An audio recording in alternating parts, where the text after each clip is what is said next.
Ladies and gentlemen, welcome back to the channel. Today we've actually got a video where we can talk about something Celtic related. Yes, I've been doing the Celtic Football Manager series, which if you haven't checked out, make sure you go and do so. It's been a good bit of fun. People seem to be enjoying it. So, you know, if you've noticed it, yeah, it's always there somewhere in the channel. Start from episode 1, start from episode 5, start whatever you like. I'm not too bothered. But today we've actually got some real football and matters to talk about, despite the hiatus of the sport, despite the fact that due to unprecedented events, we're on a lockdown, a pause.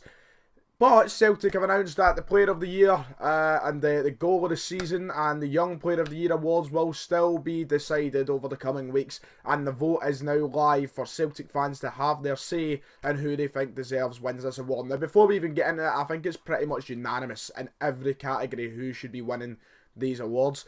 I don't imagine a lot of people will be differing their opinions. Last year, it was quite interesting because a lot of people thought, you know, James Forrest was Player of the Year. A lot of people thought it could be Callum McGregor. Me personally, when I made this video last year, I put Callum McGregor as my Player of the Year. When, you know, James Forrest was pretty much the shout that everybody kind of wanted to go down. I think McGregor ended up winning though. So, you know, it was quite deceiving. This year though, I don't feel like we're going to see the same thing, despite how many players there has been who have put in a marvellous shift throughout the entire, you know, course of this season. I think everyone is, you know, deserving of being up for the award, as Celtic have given their nominations. Everybody who is there deserves to be there, but maybe, just maybe, there is a certain someone who stands out against them all. But we're going to go through it today. We're going to give my opinion for each of the three categories: the Player of the Year, the Goal of the Season, and the Young Player of the Year. And I'll let you all obviously agree or disagree in the comments below. So, where do we start? I guess we start with the Player of the Year award.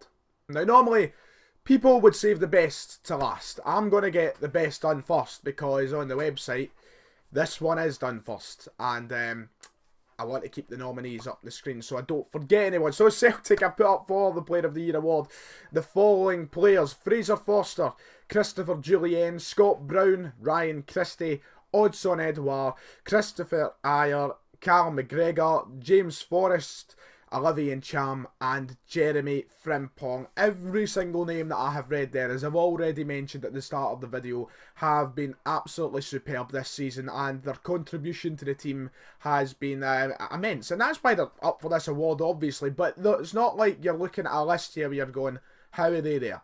Now, I believe there are players who are on a higher tier across the season than maybe some others on this list.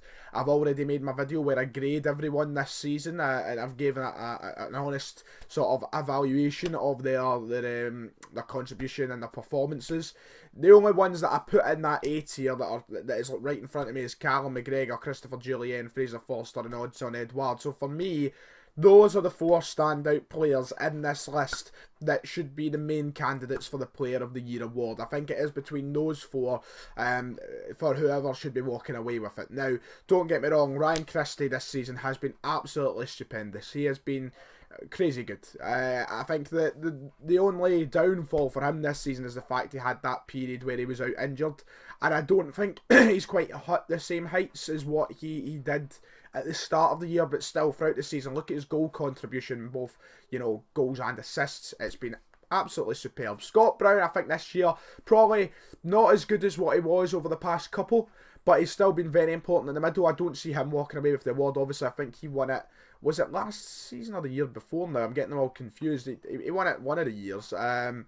But, you know, I think that, you know, for him to win it this year would be a bit outrageous, considering the people around him have been much better. In front, Christie; beside him, McGregor. I think if he was to win it, that would be a bit of a weird one. Don't get me wrong, absolutely incredible. Love the guy. One of my favourite Celtics of all time, and the captain of the club. But I don't see him walking away with it this year. Christopher Ajer, I think, has been, great. I think he's looked fantastic beside Jullien. I think it's a great centre-half partnership. I've already yapped on about that in the past, and I believe it's one of the strongest centre-half partnerships we've seen in the last, you know, decade. But I think he's still that kind of rash way a little bit to catch up. He needs a lot more sort of, I don't know, discipline to his game. And he has to cut out the mistakes. I think he's made too many this year to be a Player of the Year. James Forrest, the only player that I would say here that maybe shouldn't be in here. But then again, look at his stats. He's contributed to the most goals in the team. But does that, you know, does that make up for his inconsistency, the amount of times he disappears. A lot of people big fans of Forrest, including myself. I'm a big fan of Forrest as well, and I love him, and I think he should be respected and brought up in these situations, considering how much he has done. But he's been one of those ones that I think for him to be up for the award this year, probably judging off the reaction he gets from some fans, maybe a little bit of a far cry this year for him. And Cham, another player who's been a great player this season. He's contributed in big moments, scoring some great goals. He's up for 2 goal of the season nominations, but he's not been in the team enough to, I think, win player of the year. He's kind of been in, he's out, in and out. He's starting and then he's on the bench. He's not really consistently a starter. And I think to be up for this award, you've got to be in that team week in, week out. And then finally, Jeremy Frimpong, I think to put him up for it would be a bit too soon. Yes, he's been great, but I still think he's got a long way to come. And on the 4 players that I've already spoke about, I think he's not quite that level yet. But what a talent he's turned out to be, let's be honest. But Foster, Julian, Edward and McGregor, those are the 4 for me who should be the main candidates for this Player of the Year award. If I was to narrow it down to 3 and give a top 3 of who I think should win it, I would taking out Cal McGregor. I think, as much as I love him as Mr. Consistent and probably one of, if not my favourite outfield player in the team, I think Julian and Foster have just been absolutely remarkable this year. I think they have shown how much one signing can make a difference to individual positions, like a backline and in goals. Foster has single-handedly carried us through a Europa League group. He won us the cup. His penalty saves this season have been fantastic. He has just been, a revelation since coming back, and he's revived his own career, never mind revive our problems between the sticks. I want to keep him badly, and I think a lot of fans will be voting for him in this, don't get me wrong. I think that he is just showing how good a keeper he still is, no matter how older he's getting, how little football he's playing. He's remarkable. He's a fantastic keeper. Julian has just been, you could say signing of the season. I think I would say signing of the season. £7 million well spent. A man who looked shaky at the start. He has chipped in with big goals. Defensively, he's been solid. Yes, there's been a couple of matches where we've questioned his sort of ability and his mentality in the game, but what a player he is. And he's definitely got to be up there in the top 3 for the award for me. But the winner of the Player of the Year award, I think there is no question. As I said, it's pretty much unanimous. Odds on Edouard has been unbelievable. It's like too good for Celtic almost, isn't it? Let's just be quite honest. As much as I love to look at Celtic as the biggest club in Britain, one of the biggest in Europe, a powerhouse in football clubs, and one of the most important and biggest in the land, odds on Edouard's ability seems to just eclipse everything about Scottish football, and we've got to cherish it while it's here. And this season, he's built on, 2 years he's been here before this now. He played here last season permanently, and he played the season before on loan, and we all knew how much of a talent he could be. We saw the goals he scored, we saw how good he is with and without Dembele, but he's just built on that and took it to another level. You look at his technical ability, you look at how he carries the ball, how he moves the ball, how he scores, everything about him oozes class. He has that kind of, the typical kind of French flair that you see off the likes of Henry and all those players, the generation, your Zidanes and such. Now, I'm not for a minute saying Edouard is on the same level as Thierry Henry, Zinedine Zidane, but he's just got that fantastic watchability to him. He's got that, it's just dripping with it, and he's just a fantastic player.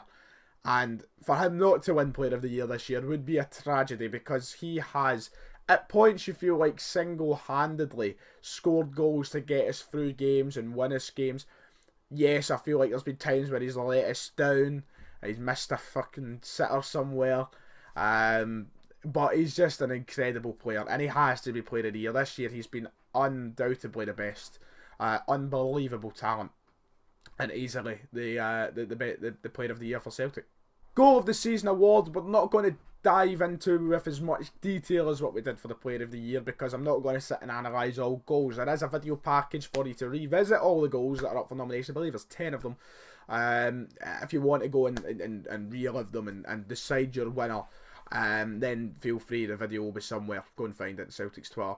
Now, this is the kind of one you've got to decide what route you want to go down. If you want to judge your winner off of goal quality, as in like, oh, is it a 40-yard screamer, is there flair behind it, or if you want to judge it off importance. For me, the answer is once again easy. Maybe I'm biased because I was there. But the winner for me has got to be Ellery and Chams against Lazio. I mean, even if you're not there, look at the importance, look at the historic meaning behind that goal. The first time Celtic ever won in Italy. The game that probably solidified their place as the group winners. I think it did actually, or did it just secure we're through at the time? It secured their place in the last 32 of the Europa League, which we won't talk about. And the goal itself is beautiful. For the 92nd minute of a game of football, to have the ball, to calmly Panenka over the keeper pretty much. Or chip it over the keeper. Panenka's a penalty in it, but chips it over so comfortably. And such a big game. I mean, I would have happily walked away with a draw that day. And then Cham just makes it the best day of my life. But there are some other screamers up there to go alongside it, but for me it's the easy winner. There's no question what's goal of the season. It's just like player of the year. Mikey Johnson's against Sarajevo is there. Ryan Christie against St Johnstone. Christopher Ayer against Motherwell. Mikey Johnson against Dunfermline. James Forrest against AIK. Edouard against Rangers. And Cham against Partick Thistle, which was my close second. Another in Cham screamer. Rocket of a goal. Cham against Lazio. Cal McGregor against Motherwell, which was probably my third place goal. The kid chips it up for himself and then strikes it in the half volley. Fantastic goal. And finally Lee Griffiths against St Mirren. But for me, I mean, how will I ever forget a goal like in Cham's against Lazio? You look at the nine surrounding it. Let's be honest, I'll probably, by the time I'm 60, I'll forget them. I won't remember they were hit. I see them and go, oh, that was a good goal, I remember that. But I wouldn't remember off the top of my head. That goal will go to the grave of me in Chams against Lazio. So for them not to win would be scandalous. And finally, it is the Scottish Centre for Excellence in Dentistry and PWR Pack Young Player of the Year Award. So basically the Young Player of the Year Award. And there's only 4 nominees. And it's quite a difficult one. Do you want to go down the route of pushing everything towards Edouard? Or do we even it out a little bit? The 4 nominees, nonetheless, are Jeremy Frimpong, Mikey Johnson, Odsonne Edouard, and Christopher Ayer. I think 3 of them, there's a big argument for giving them the award. I think Mikey Johnson is just there to make up the numbers, in all honesty. Mikey Johnson, who has probably missed, more than 80% of the season. At the start, like in the qualifiers and such, what a great player he looked like he was going to be this year, and then just injuries did not help him. And then obviously came back, got injured again, Lennon took him off. I think that the 3 players up for it, Edouard, Ayer and Frimpong, you've got a genuine case for each. And I've already analysed what I've thought of them this season in the Player of the Year category. But the question is, do you be nice and say, right, Frimpong, take that award because you're a teenager, you're younger, and you've been phenomenal and you deserve something? Or do you go, well, if Edouard's up for it, Edouard gets it because he's just been miles and miles and miles above everybody else? It kind of makes it a little less exciting when you're just giving both of them to Edouard, which is why I kind of want to sway to Frimpong. But let's be honest, we need to be realistic and honest here. If you're judging it purely off of, everything, just everything altogether, Edouard wins it. He's been the best player on the team. If he's the best player, he's the best young player. Simple as that. So it does make it boring, but how can you just turn around and go, you don't deserve it because you're older and you've already got something? Look, Frimpong is undoubtedly going to go ahead in the future and win awards in both Celtic and everywhere else he goes in his career probably. But Odsonne Edouard, I need to give him the both awards because look how good he's been. Odsonne Edouard award. Haha. Edouard takes the 2 of them. And that about does it. That's it. That is my selections for the Celtic Player of the Year, Goal of the Year, and Young Player of the Year awards. Let me know what you think in the comments below. If you have enjoyed, make sure to hit like and subscribe. And see y'all next time.